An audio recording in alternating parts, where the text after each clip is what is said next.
जय हिंद दोस्तों, मेरा नाम कुलदीप है और स्वागत है आपका अपने चैनल दीप्स एजुकेशन पर।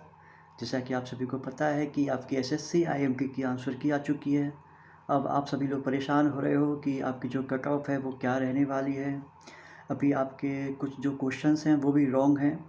आई थिंक हर एक शिफ्ट में कुछ ना कुछ क्वेश्चन गलत हैं, ठीक है। तो इससे जो आपकी स्किलिंग होगी आगे, जो आपके फाइनल जो आपके मार्क्स निकलेंगे उस पर भी इफ़ेक्ट पड़ेगा। क्योंकि ऐसा होता है कि एसएससी में कि जिस भी शिफ्ट में जितने भी क्वेश्चन ज़्यादा गलत होते हैं, रॉन्ग होते हैं, जैसे हो सकता है कि किसी क्वेश्चन में एक से ज़्यादा आंसर सही हो आपके, मतलब एक से ज़्यादा ऑप्शन सही हो आपके, या जो क्वेश्चन है वो ही गलत फ्रेम किया गया है।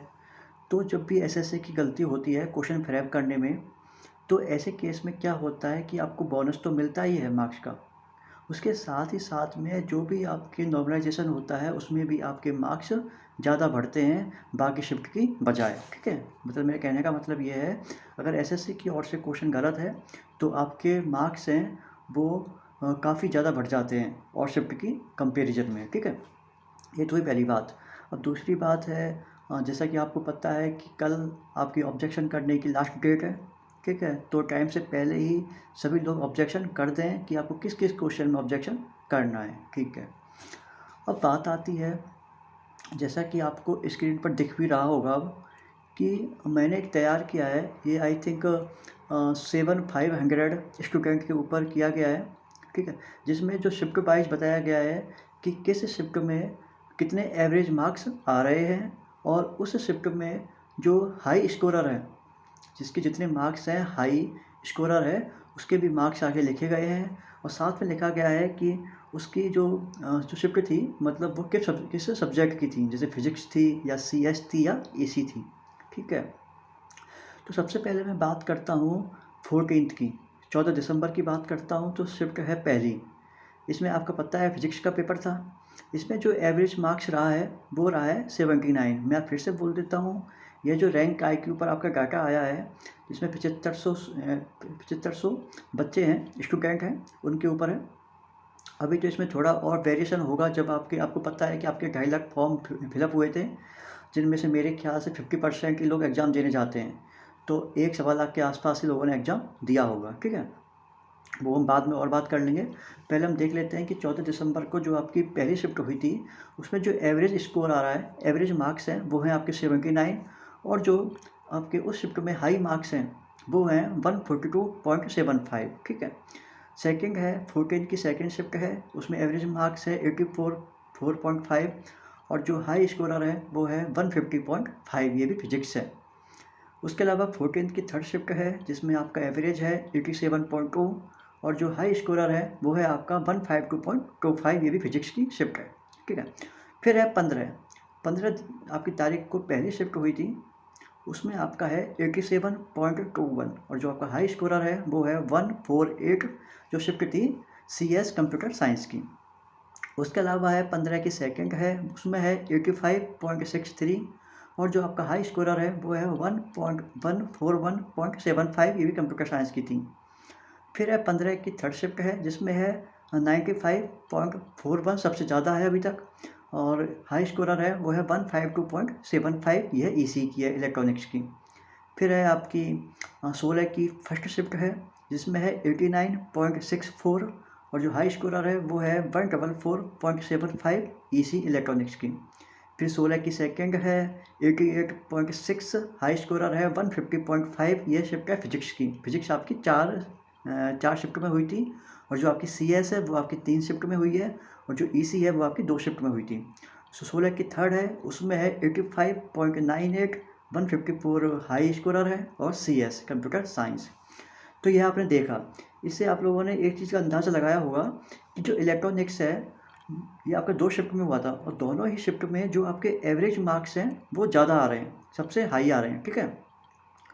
तो इनको जो आपकी स्केलिंग होगी उसमें बहुत कम फ़ायदा मिलेगा, ठीक है। बाकी जो आपकी 14th की फर्स्ट शिफ्ट है, जिसमें आपका एवरेज मार्क्स है वो 79 आ रहे हैं, इनको थोड़ा ज़्यादा फ़ायदा मिलेगा नॉर्मलाइजेशन में, ठीक है।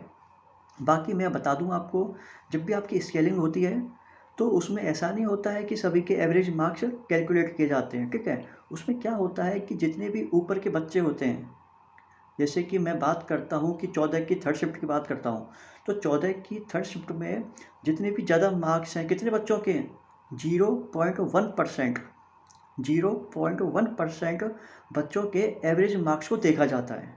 ठीक है, उसके बिहाफ पर आपकी स्केलिंग की जाती है।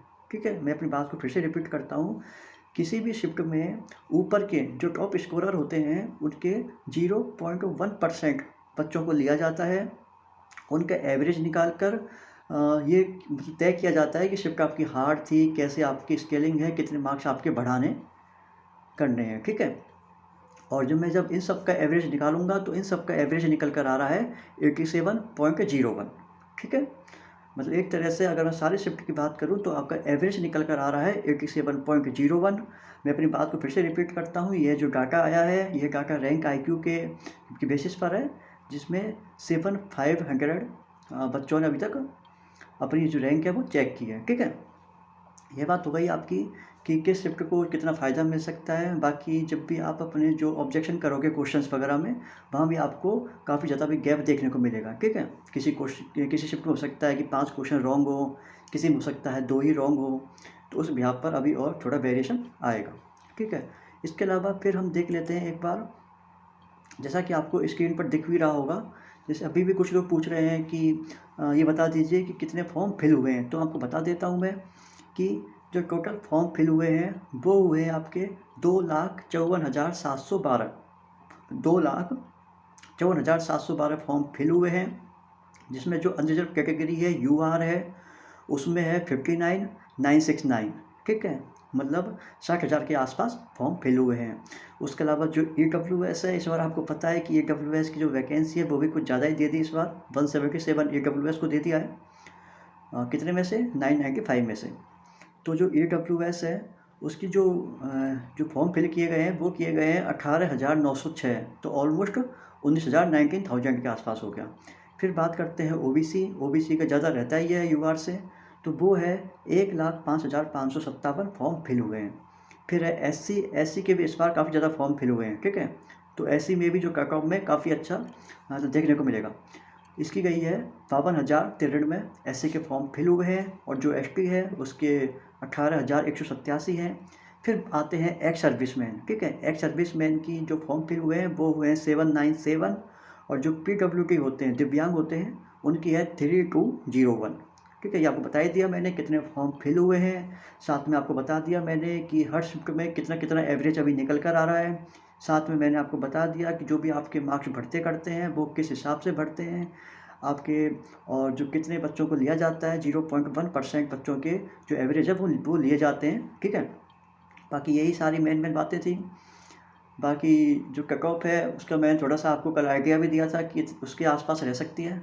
मैं अभी भी उसी बात पे टिका हुआ हूँ कि जो आपकी कट ऑफ है UR की, तो UR की कट ऑफ 132 या उसके आसपास ही रहने वाली है ना, जहाँ तक मुझे अभी लगता है। बाकी चीज़ें धीरे धीरे और अभी होंगी, अभी जैसे कि आपके ऑब्जेक्शन लगाओगे उसके हिसाब से कितने मार्क्स बढ़ते हैं। उसके अलावा फिर हम देख लेंगे एक बार और कि आपकी जो कट ऑफ है वो कहाँ स्टैंड करती है। ठीक है, आपका सिलेक्शन हो पाएगा या नहीं हो पाएगा, सारी बातें हम देख लेंगे। ठीक है, बाकी इस बार लगता है कि जो SSC IMT का जो प्रोसेस है काफ़ी फास्ट होने वाला है, क्योंकि SSC काफ़ी फुर्ती में है इस बार, जल्दी से आपको ज्वाइनिंग देने वाली है वो।